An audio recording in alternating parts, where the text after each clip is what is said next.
వేరే వాళ్ళు వచ్చి నీకు తులం బంగారం అది ఇస్తా ఇది ఇస్తా అంటారు. ఒక ఇచ్చినా ఇస్తే మేము నమ్ముతాం. ఇప్పటిదాకా అయినా ఎన్నేళ్ళు వచ్చి 2 ఏళ్ళు అయిపోయింది. ఏమన్నా చేసిండంటే మేము నమ్ముతాం. మరి చెయ్యదు ఎట్లా నమ్ముతాం? ఏం చేయలేదా? ఏం చేయలేదు. కేసీఆర్ మంచోడా సీఎం రేవంత్ రెడ్డి మంచోడా? కేసీఆర్ మంచోడు. ఆయన ఎవరైనా చెప్పమన్నారు ఏంది ఇట్లా చెప్పలేదు. నేను చెప్తున్నా పిల్లలు కంటే కేసీఆర్ గిట్టండి సంవత్సరం బట్టలు ఇచ్చిండు సబ్బుల కాడికి వెళ్ళి. పెళ్ళిళ్ళు అయిన వాళ్ళకు 1,16,000 ఇచ్చిండు. మా మన్మనికి ఇచ్చిండు, మా మన్మరాలకి ఇచ్చిండు. మాకు తెలుసు, చూసిన కాడికి చెప్తున్నాం. గట్టిగానే ఉన్న వారి స్వేచ్ఛ చెప్తాం, ఉన్నది ఉన్నట్టు లేనిదాడే చెప్తాం.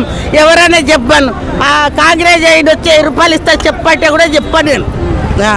ఎందుకు చెప్తా? ఆయన ఏం చేసిండు అని చెప్తా. ఏమంటారు అంటే ఇప్పుడు ఎలక్షన్స్ కదా, నీకు అది ఇస్తా ఇది ఇస్తా అని మాయ మాటలు చెప్తే నమ్ముతావా? నంబరు మారుతావా? మారము ఒకే సైడ్ ఉంటాం. ఒక సైడే మేము ఉండేది. ఆ ఓటా ఈ ఓటా? మేము తిండి తింటున్నాము. కేసీఆర్ పెట్టిన బుచ్చనే తింటున్నా నేను, ముసలమ్మను. మరి ఆయనకే చేస్తాం మేము. ఎవరు కేసీఆర్ ఓటును ఉంటావా సీఎం రేవంత్ రెడ్డి ఓటును ఉంటావా? లేదు, కేసీఆర్ తరపునే ఉంటాడు.